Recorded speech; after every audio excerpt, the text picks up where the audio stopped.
안녕하십니까, 네, 김성훈입니다. 오늘 이 시간에는 우리 주말 사이에 아주 중요한 뉴스가 하나 나왔어요. 제가 올해는 중국, 홍콩, 우리 시장에 대한 관심 좀 가져보자라는 영상을 지난번에 올려드렸는데요. 주말 사이에 또 좋은 뉴스가 나와서 이거 한번 같이 살펴보면서 좀 더 업데이트된 내용을 한번 살펴보도록 하겠습니다. 자, 시진핑 주석이 우원식 국회의장과 면담을 했습니다. 이전에는 다른 나라의 어떤 장관이나 그런 분들이 갔었을 때는 이 상석에 시진핑 주석이 앉아있고 한 단계 낮은 자리에 방문을 하는 장관들이나 그런 분들이 앉아있는 그런 사진이 나왔습니다.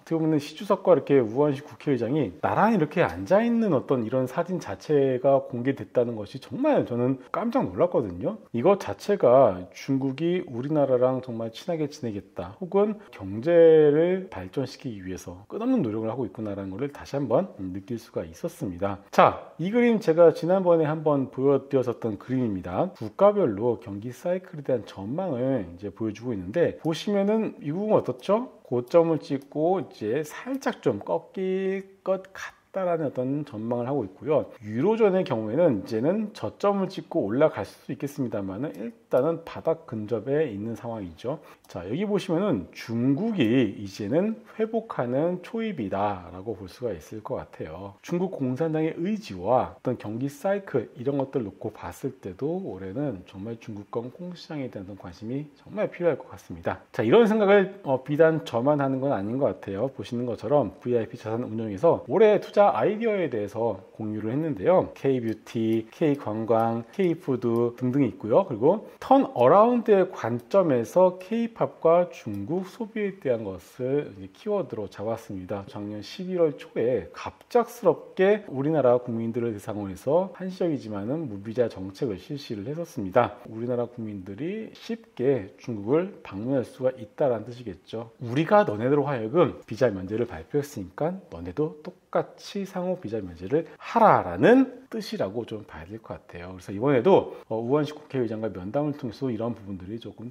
강조가 된 것 같아요. 자, 결국은 중국 국민들의 저축 금액이 이경 7,200조 원 이상이에요. 엄청나죠? 자, 이렇게 저축 금액이 늘어나고 있는 가장 큰 이유는 여러 가지 어떤 이슈들 때문에 중국 국민들이 돈을 벌면은 그것을 쓰지 않고 저축만 하고 있다라는 뜻이에요. 그래서 지금 중국 정부의 가장 큰 목적은 다친 중국 국민들의 지갑을 열게 하는 게 가장 큰 목적입니다. 자, 그래서 이런 것들은 점점 이제는 중국 정부의 의지와 그리고 다친 중국인들의 지갑이 하나 둘씩 열리기 시작하고 있다는 것이 정말 중요할 것 같아요. 중국 국민들로 하여금 설문조사를 해보니까 만약에 향후 3개월에 지출을 한다라면은 어디다가 돈을 쓸래? 라고 물어보니까 교육에도 돈을 많이 쓰겠죠. 그 다음에 보건, 한국에 와서 피부 미용의 성형, 여기도 포함이 된다라고 볼 수 있겠어요. 또 하나는 여행, 오락 문화 라고 볼 수가 있을 것 같습니다. 자, 중국이 작년부터 테일러 스위프트의 중국 공연을 유치하기 위해서 정말 노력을 많이 하고 있습니다. 지갑을 닫은 중국 소비자들, 하지만 콘서트에는 반색을 하고 있다는 뜻이에요. 이런 것들이 성사가 된다면 당연히 우리나라 이 K-팝 역시도 상당한 수혜를 받을 가능성이 높다고 있고, 자, 오늘 녹화를 하고 있는데 오늘 역시나 K-팝 관련된 종목들이 정말 좋은 시세를 확인을 해볼 수 있겠습니다. 자, 결국 이제 우리가 K-팝을 오래 봐야 되는 이유가 뭐냐면 앞서 턴어라운드의 어떤 하나의 섹터라고도 말씀을 드렸습니다만은 대체 불가의 영역이기도 합니다. 이게 무슨 말이냐면 돈이 있다라고 해서 K-팝을 단시간에 뚝딱 하고 만들어낼 수가 없다라는 거죠. 중국도 못하고 미국도 못하고 우리나라만 할 수 있는 분야가 바로 K-팝 시스템이다라는 거죠. 자, 그래서 주요 엔터 3사들의 중국 매출 비중 추이를 보시게 되면은 한한령 이후로 거의 이렇게 꺾여 가고 있습니다. 이게 무슨 뜻이냐면은 열리기만 한다라면은 다시 올라갈 룸이 엄청 많이 남아 있다는 뜻이겠죠. 자, 빅뱅의 2015년도에 중국 투어 일정을 보시게 되면요, 어떻습니까? 빽빽하게 투어 일정이 잡혀왔던 것도 우리가 볼 수가 있고요. 팬미팅 일정 역시도 보시게 되면은 3월부터 9월까지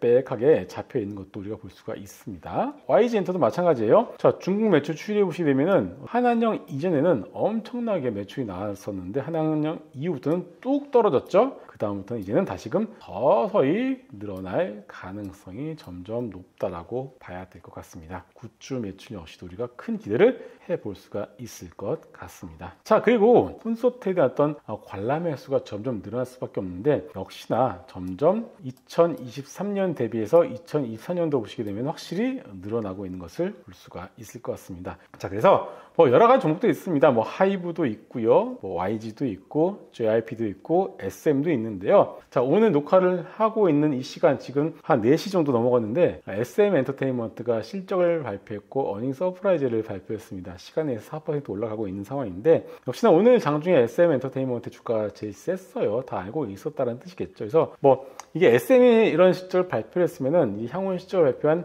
YG 엔터테인먼트나 혹은 JYP 엔터 역시도 좋은 실적을 발표할 가능성이 상당히 높다라고 보고 있습니다. 그래서 엔터 회사들의 경우에는 여러분들이 어떤 회사가 되든 상관이 없습니다. 이 회사의 아티스트가 나는 제일 마음에 들어 라고 생각하시는 어떤 그런 회사가 있다면 하나 정도는 올 한 해 가져가 보시면 좋을 것 같습니다. 그리고 마지막으로 제가 첨언을 드리자면은 삼성전자에 대한 관심도 조금씩 가져가 보시는 게 좋을 것 같아요. 이건 제가 다음번 영상으로 삼성전자에 대한 관심 왜 필요한지 한번 영상 제작해서 올려드리도록 하겠습니다. 시장이 약간 좀 변동성이 있습니다. 많이 올라간 섹터보다는 지금부터는 새롭게 시작한 섹터, 그리고 바닥권에서 턴 어라운드 되는 종목과 섹터에 대한 관심이 좀 필요하지 않나라는 생각을 마지막으로 드리면서 오늘 이 시간 마무리하도록 하겠습니다. 네, 감사합니다.